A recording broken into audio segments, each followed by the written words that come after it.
ദൈവത്തിന്റെ അതിപരിശുദ്ധ തിരുനാമം മഹത്വപ്പെടുമാറാകട്ടെ. ഞാൻ നിങ്ങളുടെ ഡാലിയ കൊച്ചമ്മ. മർത്തമറിയം വനിതാ സമാജം 2025 കേന്ദ്ര പരീക്ഷയ്ക്ക് നമുക്ക് ക്രമീകരിച്ച് കിട്ടിയിരിക്കുന്ന the redeeming Christ through the books of Ruth and Esther, വീണ്ടെടുക്കുന്ന ക്രിസ്തു റൂത്ത് എസ്റ്റേർ പുസ്തകങ്ങളിലൂടെ എന്ന പുസ്തകത്തിന്റെ 6ാമത്തെ chapter, the downfall of royal pride and the rise of divine hope, രാജകീയ അഹങ്കാരത്തിന്റെ പതനവും ദൈവീക പ്രതീക്ഷയുടെ ഉദയവും എന്ന ചാപ്റ്ററാണ് നമ്മൾ നോക്കുവാൻ വേണ്ടിയിട്ട് പോകുന്നത്. പ്രത്യേകിച്ച് എസ്തേറിന്റെ പുസ്തകം നമ്മൾ ഇന്ന് പഠിക്കുവാൻ വേണ്ടി ആരംഭിക്കുകയാണ്. എസ്തേറിന്റെ പുസ്തകം 1-ാം അധ്യായത്തെ ആസ്പദമാക്കിയാണ് നമ്മൾ പഠിക്കുവാൻ വേണ്ടിയിട്ട് പോകുന്നത്. കർത്താവിൽ ഏറ്റവും പ്രിയപ്പെട്ടവരെ, എസ്തേറിന്റെ പുസ്തകം 1-ാം അധ്യായം ആരംഭിക്കുന്നത് തന്നെ അഹശ്വേരോഷ് രാജാവിനെ പരിചയപ്പെടുത്തിക്കൊണ്ടാണ്. The book of Esther opens by introducing King Ahasuerus, who ruled over a vast Persian empire stretching from India to Ethiopia.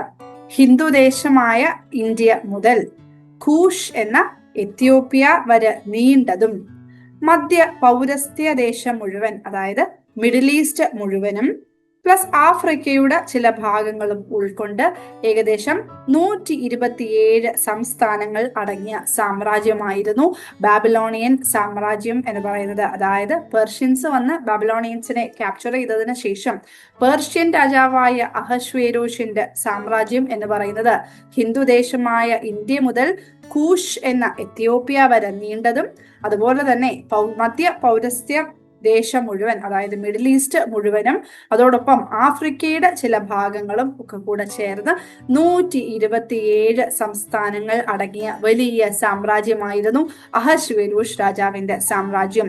This was the Ahasuerus who reigned over 127 provinces from India to Ethiopia എന്ന് പറഞ്ഞുകൊണ്ടാണ് എസ്തേറിന്റെ പുസ്തകം 1-ാം അധ്യായം ആരംഭിക്കുന്നത്.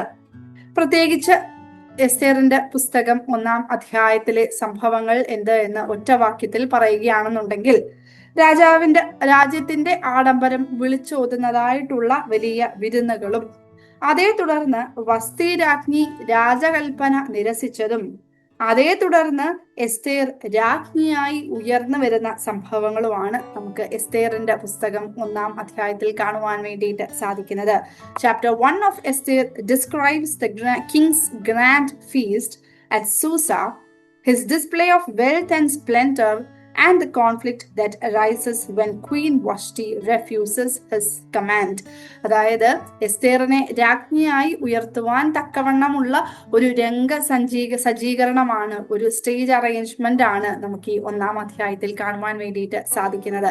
അതിന് വളരെ apt ആയിട്ടുള്ള ഒരു ടൈറ്റിലാണ് ഈ ഒരു ചാപ്റ്ററിന് തിരുമേനി നൽകിയിരിക്കുന്നത്. എന്താണ്?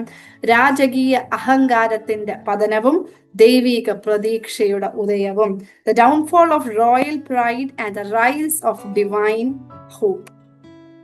പ്രത്യേകിച്ച് 1-ാം അധ്യായത്തിന്റെ ഉള്ളടക്കം നമ്മൾ ഡീറ്റെയിൽഡ് ആയിട്ടൊന്ന് മനസ്സിലാക്കുവാൻ വേണ്ടിയിട്ട് 4 ഭാഗമായിട്ട് നമുക്കതിനെ തിരിക്കാം. 1-ാമത്തെ ഭാഗം 1 മുതൽ 9 വരെയുള്ള വാക്യങ്ങൾ ദ കിങ്സ് ഗ്രേറ്റ് ഫീസ്റ്റ്, രാജാവിന്റെ വലിയ വിരുന്നുകൾ എന്ന് പറയാം. അതോടൊപ്പം 10 മുതൽ 12 വരെയുള്ള വാക്യങ്ങൾ നോക്കിക്കഴിഞ്ഞാൽ king's command and queen Vashti's refusal, രാജാവിന്റെ ഉത്തരവും വസ്തി രാജ്ഞിയുടെ നിരസിക്കലും അവിടെ കാണാൻ സാധിക്കും. 13 മുതൽ 21 വരെയുള്ള വാക്യങ്ങളിൽ ദ കിങ്സ് കൗൺസിൽ, രാജാവിന്റെ പര്യാലോചന. അവസാന ഭാഗം 22-ാം വാക്യം നോക്കിക്കഴിഞ്ഞാൽ ദ റോയൽ ഡിക്രി, രാജാവിന്റെ കൽപ്പന. ഇതാണ് നമുക്ക് ഈ ഒരു അധ്യായത്തിൽ കാണുവാൻ വേണ്ടിയിട്ട് സാധിക്കുന്നത്. എന്താണ് ഓരോ ഭാഗത്തും നടക്കുന്നത് എന്ന് അല്പം ഡീറ്റെയിൽഡ് ആയിട്ട് നമുക്ക് മനസ്സിലാക്കാം. ആദ്യത്തെ 1 മുതൽ 9 വരെയുള്ള വാക്യങ്ങളിൽ ദ കിങ്സ് ഗ്രേറ്റ് ഫീസ്റ്റ്, രാജാവ് നടത്തിയ വലിയ വിരുന്നുകളെ പറ്റിയാണ് നമുക്ക് കാണുവാൻ സാധിക്കുന്നത്. പ്രത്യേകിച്ച് ഈ എസ്തേറിന്റെ പുസ്തകം ഒന്ന് നോക്കുകയാണെന്നുണ്ടെങ്കിൽ രാജവിരുന്നുകൾക്ക് വലിയ അധികം പ്രത്യേകത ഉണ്ടായിരുന്നു. അതായത് ഏകദേശം 7 രാജവിരുന്നുകളെ പറ്റി നമുക്ക് എസ്തേറിന്റെ പുസ്തകത്തിൽ മാത്രം കാണുവാൻ വേണ്ടിയിട്ട് സാധിക്കും. അതുകൊണ്ട് തന്നെ രാജകീയ വിരുന്നുകൾ അന്നത്തെ വാഴ്ചയുടെ അഭിവാജ്യ ഘടകമായിരുന്നു. Royal feast were indispensable for the rulers of those period എന്ന്, അതായത് അവരുടെ ആഡംബരവും സമ്പത്തും രാജ്യത്തിന്റെ പ്രതാപവും ഒക്കെ പ്രദർശിപ്പിക്കുന്ന ഉപയോഗിക്കുന്ന വേദികളായിരുന്നു അന്നത്തെ കാലത്തെ വിരുന്നുകൾ, രാജവിരുന്നുകൾ എന്ന് നമുക്ക് മനസ്സിലാക്കുവാൻ വേണ്ടിയിട്ട് സാധിക്കും. പ്രത്യേകിച്ച് ഈ 1-ാം അധ്യായത്തിന്റെ 1 മുതൽ 9 വരെയുള്ള വാക്യങ്ങൾ നോക്കുകയാണെന്നുണ്ടെങ്കിൽ രാജാവ് 2 വിരുന്നുകൾ നടത്തുന്നു എന്നുള്ളത് നമുക്ക് മനസ്സിലാക്കുവാൻ വേണ്ടിയിട്ട് സാധിക്കും. ആകെ മൊത്തം 7 വിരുന്നുകൾ ഈ പുസ്തകത്തിൽ കാണാം. 1-ാം അധ്യായത്തിൽ തന്നെ രാജാവ് നടത്തുന്ന 2 വിരുന്നുകളും രാജ്ഞിയായ വസ്തി നടത്തുന്നതായിട്ടുള്ള സ്ത്രീകൾക്ക് വേണ്ടിയുള്ള ഒരു വിരുന്നിനെ പറ്റിയും നമുക്ക് കാണാൻ സാധിക്കും. അപ്പൊ ഇവിടെ 2 വിരുന്നുകൾ രാജാവ് നടത്തുന്നു എന്നാണ് കാണുന്നത്. 1-ാമത്തെ വിരുന്നിന്റെ പ്രത്യേകത എന്താ നോക്കിക്കഴിഞ്ഞാൽ 1-ാം അധ്യായം 3-ാം വാക്യം, തന്റെ വാഴ്ചയുടെ 3-ാം ആണ്ടിൽ തന്റെ സകല പ്രഭുക്കന്മാർക്കും ഭൃത്യന്മാർക്കും വേണ്ടി രാജാവ് ഒരു വിരുന്ന് കഴിച്ചു. പാർസ്യയിലെയും മേദ്യയിലെയും സേനാധിപന്മാരും പ്രഭുക്കന്മാരും സ്ഥാനപതികളും അവന്റെ സന്നിധിയിൽ ഉണ്ടായിരുന്നു എന്നാണ് അവിടെ എഴുതിയിരിക്കുന്നത്. അപ്പോൾ എപ്പോഴാണ് ഈ 1-ാമത്തെ വിരുന്ന് കഴിക്കുന്നത്? In the 3rd year of king Ahasuerus reign. അഹശ്വേരോഷ് രാജാവിന്റെ വാഴ്ചയുടെ 3-ാമത്തെ ആണ്ടിൽ. ആർക്ക് വേണ്ടിയാണ് ഈ വിരുന്ന് കഴിക്കുന്നത്? പാർസ്യയിലെയും മേദ്യയിലെയും പ്രഭുക്കന്മാർക്കും ഭൃത്യന്മാർക്കും സേനാധിപതികൾക്കും സംസ്ഥാനപതികൾക്കും വേണ്ടി. It was celebrated for all the nobles and servants of king, commanders and officials of Persia and media. അതായത് ഈ പാർസ്യ എന്നാണ് മലയാള വേദപുസ്തകത്തിൽ ഉപയോഗിച്ചിരിക്കുന്നത്. പാർസ്യ എന്ന് പറയുന്നത് മറ്റൊന്നുമല്ല, പേർഷ്യ, ഇന്നത്തെ കാലത്തെ ഇറാനിനെയാണ് ഉദ്ദേശിക്കുന്നത്.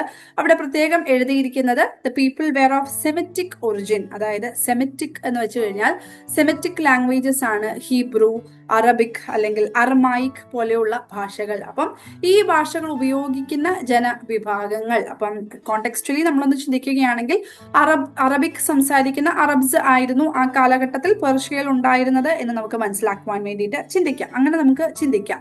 ഇനി മേദ്യ അല്ലെങ്കിൽ മീഡിയ എന്നുള്ളത് പേർഷ്യൻ ഗൾഫ് എന്ന പേർഷ്യൻ ഉൾക്കടലിനും കാസ്പിയൻ സീ, കാസ്പിയൻ കടലിനും ഇടയിൽ സ്ഥിതി ചെയ്തിരുന്ന ഇൻഡോ യൂറോപ്യൻ വർഗത്തിൽപ്പെട്ട the people of Indo European race who stayed in between Persian gulf and Caspian sea. അങ്ങനെ അതും ഇപ്പോഴത്തെ ഒരു ഇറാന്റെ ഒരു ഭാഗമായിട്ട് നമുക്ക് മനസ്സിലാക്കാം. അവിടെ താമസിച്ചിരുന്നവരെയാണ് മേദ്യൻസ് അല്ലെങ്കിൽ മേദ്യക്കാർ എന്ന് വിളിച്ചിരുന്നത്. അപ്പം ഈ പാർസ്യയിലെയും മേദ്യയിലെയും പ്രഭുക്കന്മാർക്കും രാജാവിന്റെ ഭൃത്യന്മാർക്കും സേനാധിപതികൾക്കും സംസ്ഥാനപതികൾക്കും വേണ്ടി നടത്തിയ വിരുന്നായിരുന്നു 1-ാമത്തെ വിരുന്ന് എന്ന് മനസ്സിലാക്കുവാൻ വേണ്ടിയിട്ട് പറഞ്ഞതേ ഉള്ളൂ. നമ്മൾ മുമ്പത്തെ പടത്തിൽ നമ്മൾ കണ്ടു അല്ലെ, ഹിന്ദുദേശം മുതൽ എത്യോപ്യ വരെ നീണ്ടതും അതോടൊപ്പം പേർഷ്യൻ എംപയർ, അതായത് ഈ മിഡിൽ ഈസ്റ്റ് മധ്യ പൗരസ്ത്യ ഭാഗങ്ങൾ, ഇതാണ് മേദ്യ പേർഷ്യൻ എംപയർ. ഇവിടെ ഉള്ളതായിട്ടുള്ള സേനാധിപതികൾക്കും പ്രഭുക്കന്മാർക്കും ഭൃത്യന്മാർക്കും സംസ്ഥാനപതികൾക്കും ഒക്കെ വേണ്ടിയിട്ടാണ് ഈ വിരുന്ന് കഴിച്ചത്. പ്രത്യേകിച്ച് ശൂഷൻ രാജധാനിയിലാണ് ഈ വിരുന്നെല്ലാം നടത്തുന്നത് നമുക്കറിയാം. എന്തായിരുന്നു? ശീതകാല തലസ്ഥാനമായിരുന്നു എന്ത്? ശൂഷൻ എന്ന് പറയുന്നത്. അത് ഏകദേശം ഈ ഭാഗത്താണ് എന്ന് നമുക്ക് അതിനോട് ചേർന്ന് ഓർക്കാം. അപ്പോൾ പറഞ്ഞു വന്നത് ഈ ആദ്യത്തെ വിരുന്നിന്റെ കാര്യമാണ്. ഒന്ന് നമ്മൾ പറഞ്ഞു, അഹശ്വേരോഷ് രാജാവിന്റെ വാഴ്ചയുടെ 3-ാം ആണ്ടിൽ ഇത് പ്രഭുക്കന്മാർക്കും സേനാധിപന്മാർക്കും സംസ്ഥാനപതികൾക്കും ഭൃത്യന്മാർക്കും ഒക്കെ വേണ്ടി നടത്തിയ വിരുന്നാണ്. അതുപോലെ ഇറ്റ് എക്സ്റ്റെൻഡഡ് ഫോർ 180 days. ഈ 1-ാമത്തെ വിരുന്ന് എന്ന് പറയുന്നത് അത് ഏകദേശം 180 ദിവസം നീണ്ടു നിന്ന ഒരു വലിയ രാജവിരുന്നായിരുന്നു എന്ന് മനസ്സിലാക്കാം. ഇനി അതിനുശേഷം ഈ ആദ്യത്തെ വിരുന്ന് വലിയൊരു വിരുന്ന് നടത്തിയതിനു ശേഷം 2-ാമത് പിന്നെയും ഒരു വിരുന്ന് നടത്തുകയാണ്. 2-ാമത്തെ വിരുന്ന് എപ്പോഴാണ്? 7 ദിവസം നീണ്ടു നിന്ന 2-ാമത്തെ വിരുന്ന് രാജധാനിയിൽ ഉദ്യാന പ്രാകാരത്തിൽ വെച്ച് ശൂഷൻ രാജധാനിയിൽ കൂടിയിരുന്ന വലിയവരും ചെറിയവരുമായ സകല ജനത്തിനും വേണ്ടിയായിരുന്നു എന്നാണ് പറഞ്ഞിരുന്നത്. The second feast was for all the people who were assembled in the palace of Susa. It was held in the gardens of the palace and it extended for 7 days. അപ്പം ഒരു കമ്പാരിസൺ നമ്മൾ നോക്കി കഴിഞ്ഞു കഴിഞ്ഞാൽ എപ്പോഴായിരുന്നു 2-ാമത്തെ വിരുന്ന്? 1-ാമത്തെ വിരുന്ന് കഴിഞ്ഞതിന് ശേഷം കുറച്ച് നാളുകൾക്ക് ശേഷമാണ് 2-ാമത്തെ വിരുന്ന് നടത്തുന്നത്. ഇത് ആർക്ക് വേണ്ടിയിട്ടാണ്? ഈ ശൂഷൻ രാജധാനിയിൽ കൂടി വന്നിരുന്നതായിട്ടുള്ള വലിയവരും ചെറിയവരുമായിട്ടുള്ള എല്ലാവർക്കും, എല്ലാ ജനങ്ങൾക്കും വേണ്ടിയുള്ള ഒരു വിരുന്നായിരുന്നു ഇത്. ഇതെവിടെ വെച്ചാണ്? ഈ കൊട്ടാരത്തിന്റെ ഉദ്യാന പ്രാകാരത്തിൽ വെച്ചായിരുന്നു ഈ വിരുന്ന് നടത്തിയത്. ഇത് എത്ര ദിവസത്തേക്കുണ്ടായിരുന്നു? 7 ദിവസത്തേക്ക് മാത്രം ഉണ്ടായിരുന്ന ഒരു വിരുന്നായിരുന്നു. അപ്പോൾ ഈ വിരുന്നുകളുടെ ഒക്കെ ഒരു എന്തിനാണ് ഈ വിരുന്നുകൾ, അല്ലെങ്കിൽ എന്താണ് ഈ വിരുന്നുകളുടെ പ്രത്യേകത എന്ന് നോക്കിക്കഴിഞ്ഞു കഴിഞ്ഞാൽ Each feast showcased the splendor of the Babylonian Empire and the garden city of Susa. അതായത് ബാബിലോൺ സാമ്രാജ്യത്തിന്റെയും ഉദ്യാന നഗരമായ ശൂഷന്റെയും പ്രതാപം വിളിച്ചോതുന്ന വിരുന്നുകളായിരുന്നു ഈ ഓരോ വിരുന്നുകളും എന്ന് പറയുന്നത്. അതായത് തൂണുകളും വിലയേറിയ കല്ലുകൾ പതിച്ച അകത്തളങ്ങളും രാജവീതിയിലെ നീല വെള്ള നിറത്തിലുള്ള തിരശീലകളും സ്വർണ വെള്ള പാനപാത്രങ്ങളും രാജവീഞ്ഞിന്റെ ധാരാളിത്തവും ഇതെല്ലാം ആഡംബരത്തിന്റെ പ്രകടനമായിരുന്നു എന്ന് മനസ്സിലാക്കാം. The majestic pillars, halls with precious stones, blue and white curtains on the main road, gold and silver drinking vessels, and abundance of food and drink, especially royal wine, exhibited the grandeur of Babylonian Empire. ഇനിയും ഈ ഓരോ വിരുന്നിനും വേണ്ടി ഒരു വലിയ അല്ലെങ്കിൽ ഒരു അളവറ്റ ധനം ചിലവഴിച്ചിരുന്നു എന്ന് മനസ്സിലാക്കാം. A considerable amount was expended over each feast. അപ്പോൾ എന്താണ് ഈ ഒരു പുസ്തകത്തിന്റെ തുടക്കം തന്നെ ഈ എസ്തേറിന്റെ പുസ്തകത്തിൽ തന്നെ 7 തവണ വിരുന്നുകളെ പറ്റി മെൻഷൻ ചെയ്തിട്ടുണ്ട്. അതിനകത്തിൽ തന്നെ 2 വിരുന്നുകളെ പറ്റി ഈ ആദ്യത്തെ 1 മുതൽ 9 വരെയുള്ള വാക്യങ്ങളിൽ കാണുവാൻ വേണ്ടിയിട്ട് സാധിക്കും. ഒന്നാമത്തെ വിരുന്ന് അത് അഹശ്വേരോഷ് രാജാവിന്റെ വാഴ്ചയുടെ 3-ാം ആണ്ടിൽ എല്ലാ പ്രഭുക്കന്മാർക്കും സേനാധിപതികൾക്കും സംസ്ഥാനപതികൾക്കും ഭൃത്യന്മാർക്കും വേണ്ടി പേർഷ്യയിലെയും മേദിയയിലെയും പ്രത്യേകിച്ച് പ്രഭുക്കന്മാർക്ക് വേണ്ടി നടത്തിയ ഒരു വിരുന്നായിരുന്നു. 180 ദിവസം നീണ്ടു നിന്നു. രണ്ടാമത്തെ വിരുന്ന് ആദ്യത്തെ വിരുന്നിന് ശേഷം നടത്തി 7 ദിവസം നീണ്ടുനിന്നു.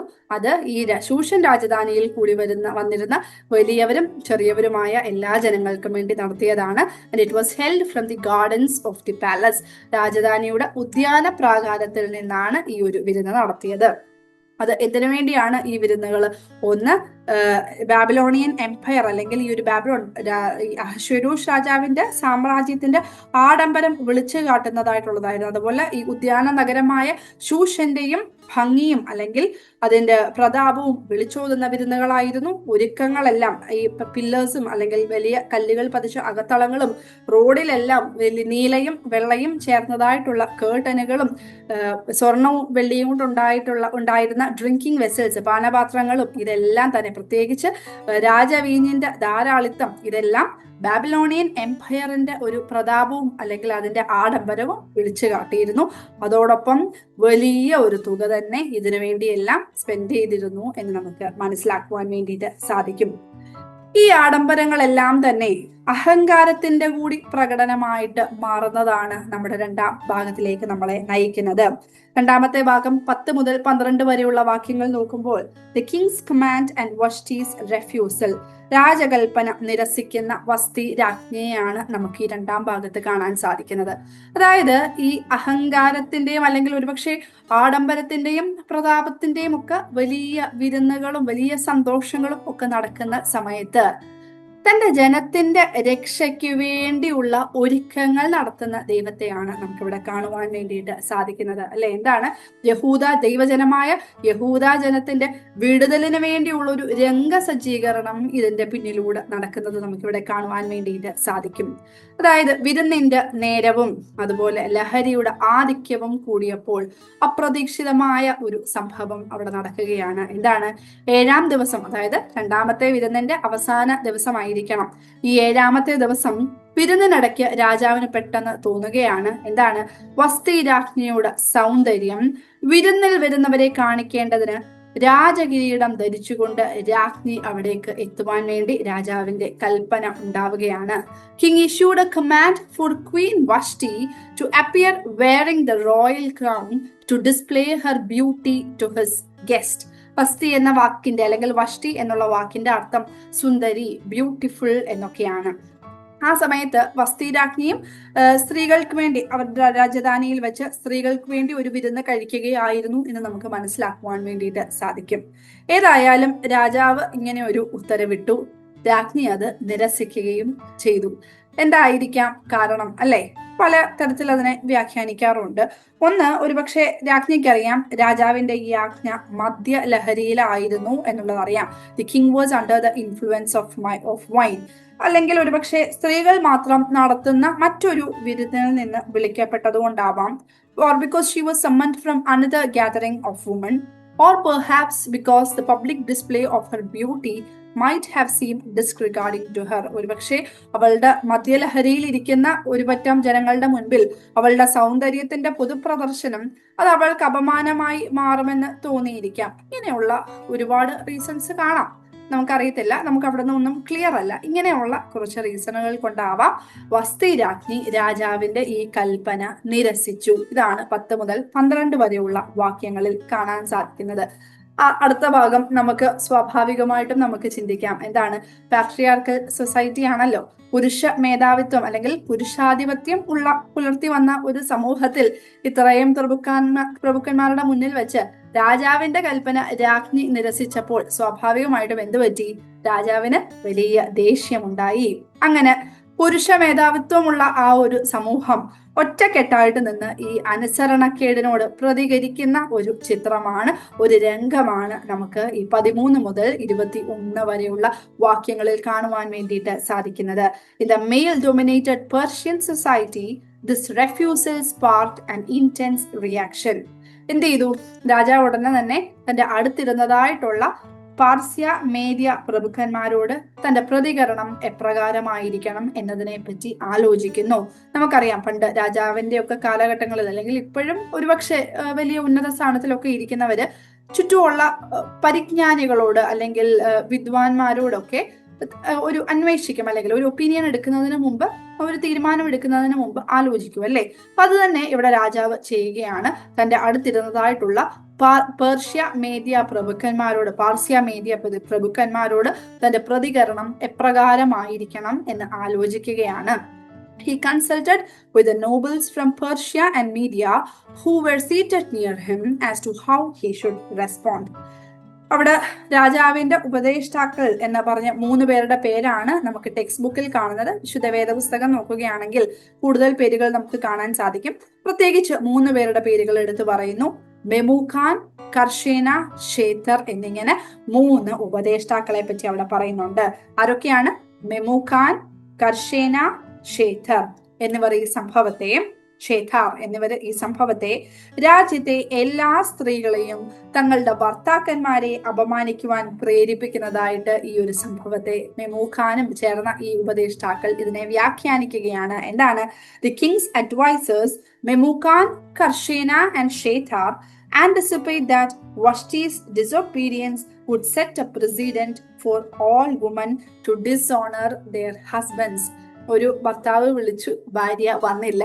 അതിനെ പരിജ്ഞാനികളെല്ലാം കൂടി ഒരുമിച്ച് ചേർന്നിരുന്ന് ആലോചിച്ചു കഴിഞ്ഞപ്പോൾ രാജ്യത്തുള്ള എല്ലാ സ്ത്രീകളും തങ്ങളുടെ ഭർത്താക്കന്മാരെ നിന്ദിക്കുവാൻ തക്കവണ്ണം, അപമാനിക്കുവാൻ തക്കവണ്ണം ഇതൊരു കാരണമായി മാറും എന്നുള്ള ഒരു വ്യാഖ്യാനത്തിലേക്കാണ് അവർ എത്തുന്നത്. അതാണ് ഈ 13 മുതൽ 21 വരെയുള്ള പര്യാലോചനയിൽ, രാജാവിന്റെ പര്യാലോചനയുടെ റിസൾട്ടായിട്ട് നമുക്ക് മനസ്സിലാക്കുവാൻ വേണ്ടിയിട്ട് സാധിക്കുന്നത്. അങ്ങനെ എന്നിരുന്നാലും രാജാവ് തന്റെ കൂടെയുള്ള പ്രഭുക്കന്മാരോടും പരിജ്ഞാനികളോടും ഒക്കെ ആലോചിച്ചു ഒരു തീരുമാനത്തിൽ എത്തി. എന്താണ്? വസ്തി രാജ്ഞിയെ പദവിയിൽ നിന്ന് നീക്കം ചെയ്യൽ, അവളേക്കാൾ നല്ലവളായ മറ്റൊരു രാജ്ഞിയെ തിരഞ്ഞെടുക്കൽ, എല്ലാ ഭർത്താക്കന്മാരും അവരുടെ ഗൃഹങ്ങൾ ഭരിക്കണം എന്ന നിയമം നടപ്പാക്കൽ എന്നിങ്ങനെ നടപടികൾ അടിയന്തരമായി എടുക്കണം എന്നുള്ള മെമുഖാന്റെ അഭിപ്രായം രാജാവ് സ്വീകരിക്കുകയും അതേ തുടർന്ന് ഇതിനായിട്ട് തന്റെ സാമ്രാജ്യം മുഴുവൻ എഴുത്തുകൾ അയക്കുകയും ചെയ്യുന്നതാണ് നമുക്ക് 1-ാം അധ്യായത്തിന്റെ അവസാന ഭാഗത്ത് കാണുവാൻ സാധിക്കുന്നത്. എന്താണ്?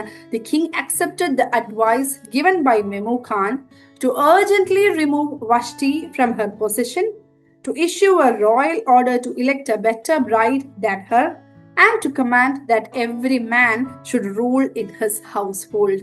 ഇങ്ങനെ ഇതിനു വേണ്ടി ഒരു ഉത്തരവ് അയച്ചുകൊണ്ട്, ഒരു രാജകൽപ്പന അയച്ചുകൊണ്ടാണ് ഈ ഒരു 1-ാം അധ്യായം അവസാനിക്കുന്നത്.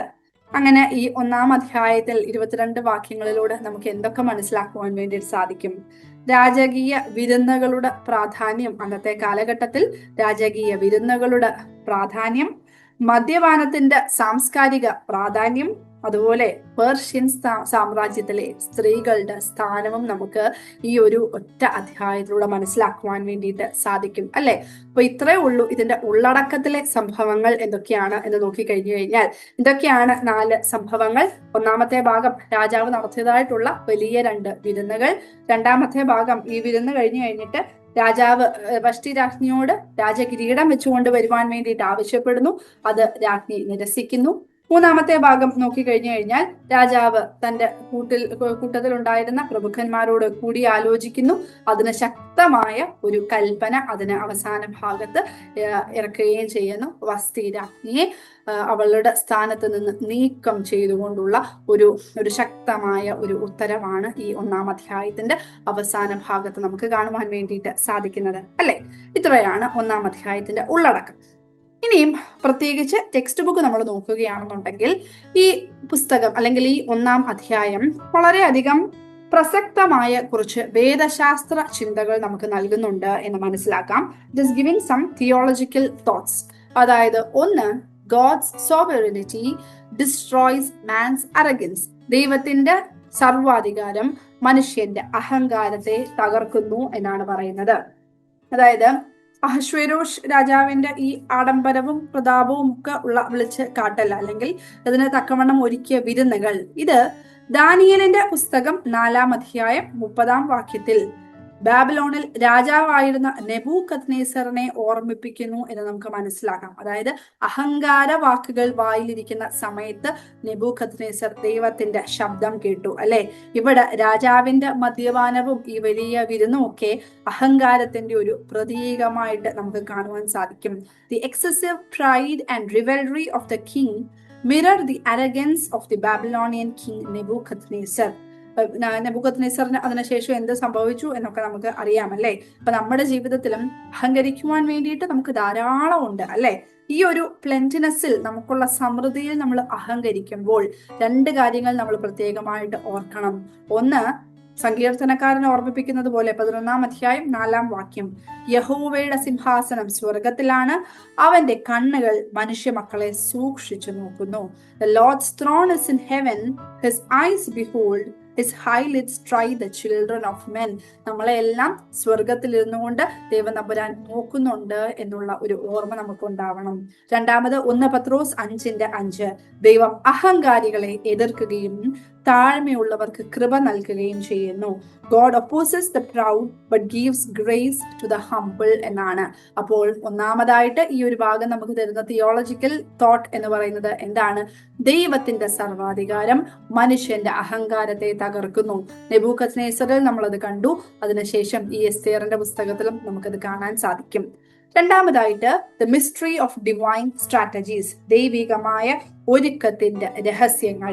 അതായത് വസ്തി രാജ്ഞിയുടെ അനുസരണക്കേട് എസ്തേറിന്റെ രാജ്ഞി സ്ഥാനത്തേക്കും അതുവഴി യഹൂദ ജനതയുടെ സംരക്ഷണത്തിനും വേണ്ടിയിട്ട് വഴിയൊരുക്കുകയാണ്, അല്ലെങ്കിൽ വഴി തുറക്കുകയാണ്, അല്ലെ?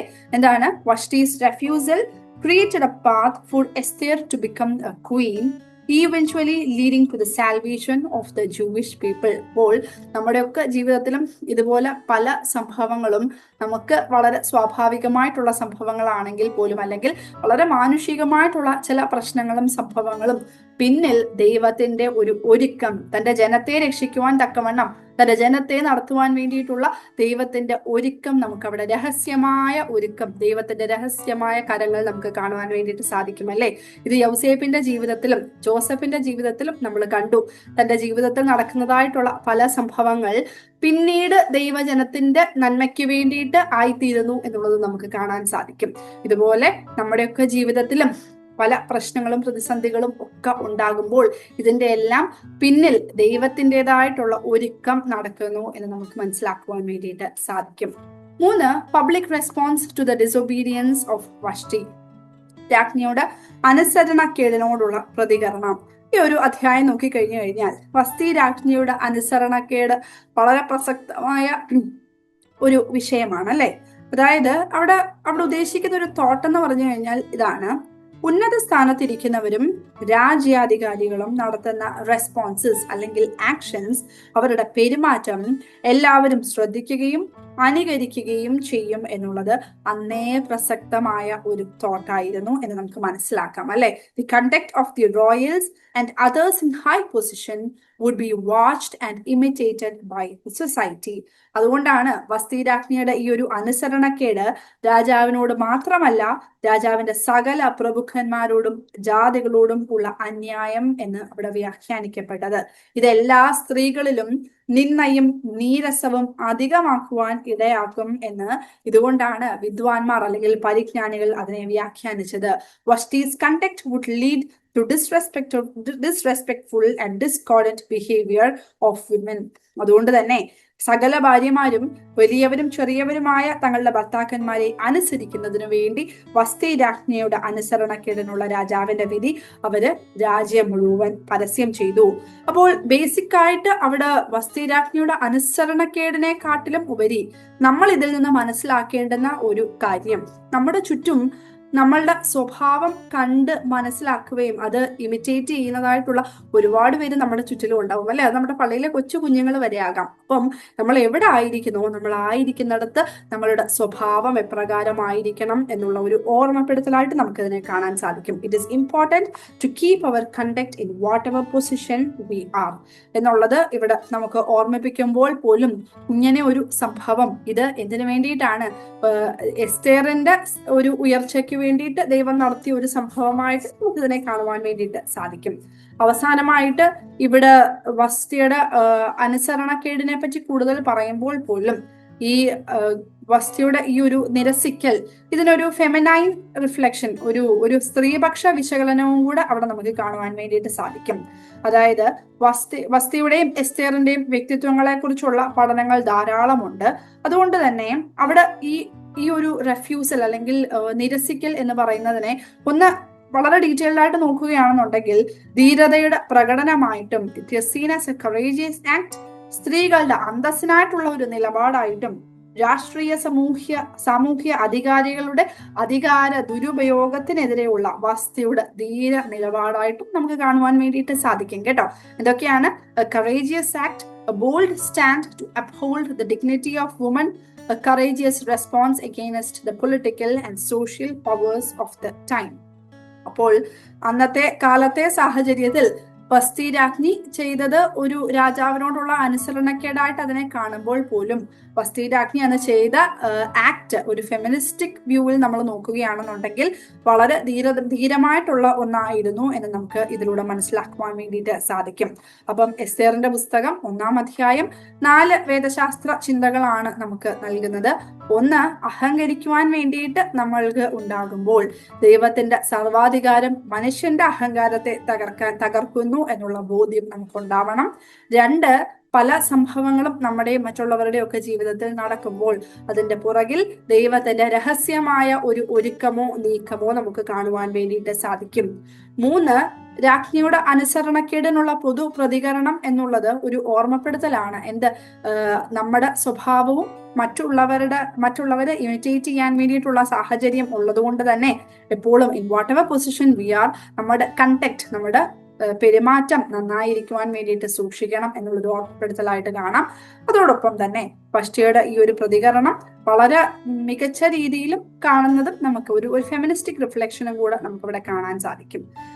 ഈ ഒരു അധ്യായം അവസാനിക്കുമ്പോൾ പ്രത്യേകിച്ച് 3 പാഠങ്ങളാണ് എസ്തേറിന്റെ പുസ്തകം 1-ാം അധ്യായം നമ്മളെ പഠിപ്പിക്കുന്നത്. 1, God works secretly on behalf of his people. ദൈവം തന്റെ ജനത്തിനായിട്ട് രഹസ്യമായി പ്രവർത്തിക്കുന്നു എന്നുള്ളത് നമുക്ക് നിസ്സംശയം പറയാം അല്ലെ. മനുഷ്യ ജീവിതത്തിലെ സാധാരണ സംഭവങ്ങൾ പോലും ദൈവീക പദ്ധതികളുടെ നിറവേറ്റലിനായി വിനിയോഗിക്കുവാൻ ദൈവത്തിന് സാധിക്കും എന്നുള്ളത് നമുക്ക് ഉറപ്പിച്ചു പറയാം. God's ways are always mysterious. 2, God opposes pride because pride always let to fail. ദൈവം അഹങ്കാരത്തെ എതിർക്കുന്നു, കാരണം മനുഷ്യരുടെ അഹങ്കാരം എപ്പോഴും പതനത്തിലേക്ക് നയിക്കുന്നു എന്നുള്ളത് നമുക്ക് എസ്തേറിന്റെ പുസ്തകം 1-ാം അധ്യായത്തിലെ വിരുന്നും ബഹളത്തിലൂടെ നമുക്ക് മനസ്സിലാക്കുവാൻ സാധിക്കും. 3, wisdom and obedience are the adornments of woman. വിവേകവും അനുസരണവും സ്ത്രീകൾക്ക് അലങ്കാരമാണ് എന്നും കൂടി ഈ ഒരു അധ്യായം നമ്മളെ ഓർമ്മിപ്പിക്കുന്നു. ഇത്രയുമേ ഉള്ളൂ ഈ ഒരു എസ്തേറിന്റെ പുസ്തകം 1-ാം അധ്യായം എന്ന് പറയുന്നത്. വളരെ സിമ്പിളായിട്ട് നമ്മൾ പഠിച്ചു കഴിഞ്ഞു. 1-ാമത്തെ അധ്യായത്തിന്റെ ഉള്ളടക്കം പ്രത്യേകിച്ച് 4 സംഭവങ്ങളാണ്. It is actually an arrangement for Esther to come as queen. അതിനു വേണ്ടിയിട്ട് രാജാവിന്റെ വലിയ വിരുന്നുകൾ, രാജാവ് രാജ്ഞിയോട് കിരീടം വെച്ചുകൊണ്ട് വരുവാൻ വേണ്ടിയിട്ടുള്ള ഒരു ഉത്തരവ്, അത് രാജ്ഞി നിരസിക്കുന്നു. അതിനുശേഷം രാജാവിന്റെ മറ്റ് പ്രഭുക്കന്മാരോടുകൂടിയുള്ള പര്യാലോചന, അതിന് വരുന്നതായിട്ടുള്ള ഉത്തരവ്. ഇത്രയുമാണ് 1 മുതൽ 22 വരെയുള്ള വാക്യങ്ങളിൽ നമുക്ക് കാണാൻ സാധിക്കുന്നത്. അതിനുശേഷം എസ്തേറിന്റെ പുസ്തകം നമുക്ക് നൽകുന്നതായിട്ടുള്ള 4 തിയോളജിക്കൽ തോട്ട്സ് നമ്മൾ പറഞ്ഞു. എന്തൊക്കെയാണ്? ഒന്ന്, ദൈവത്തിന്റെ സർവാധികാരം, അത് മനുഷ്യന്റെ അഹങ്കാരത്തെ തകർക്കുന്നു. അതുപോലെ ദൈവികമായ ഒരുക്കത്തിന്റെ രഹസ്യങ്ങൾ, അതുപോലെ രാജ്ഞിയുടെ അനുസരണക്കേടിനോടുള്ള പ്രതികരണം, രാജ്ഞിയുടെ അനുസരണക്കേട് എന്നുള്ളതിന് ഒരു ഫെമിനിസ്റ്റിക് സ്ത്രീപക്ഷ വിശകലനവും കൂടെ നമ്മളവിടെ മനസ്സിലാക്കി. അവസാന ഭാഗം ലെസൺസ് ഫ്രം എസ്തേർ 1. എസ്തേറിന്റെ 1 നമുക്ക് നൽകുന്ന 3 പാഠങ്ങൾ ഓർത്തിരിക്കണം. എന്തൊക്കെയാണ്? ദൈവം തന്റെ ജനത്തിനായി രഹസ്യമായിട്ട് പ്രവർത്തിക്കുന്നു. God works secretly for his people. 2, God opposes pride because pride always led to fail. ദൈവം അഹങ്കാരത്തെ എതിർക്കുന്നു, കാരണം മനുഷ്യരുടെ അഹങ്കാരം എപ്പോഴും പതനത്തിലേക്ക് നയിക്കുന്നു. 3, wisdom and obedience are adornments of woman. വിവേകവും അനുസരണവും സ്ത്രീകൾക്ക് അലങ്കാരമാണ് എന്നുകൂടി ഓർമ്മിപ്പിക്കുന്നു. ഇത്രയുമേ ഉള്ളൂ 1ാമത്തെ അധ്യായം എന്ന് പറയുന്നത്. കേട്ടിരുന്ന എല്ലാവർക്കും മനസ്സിലായി എന്ന് വിശ്വസിക്കുന്നു.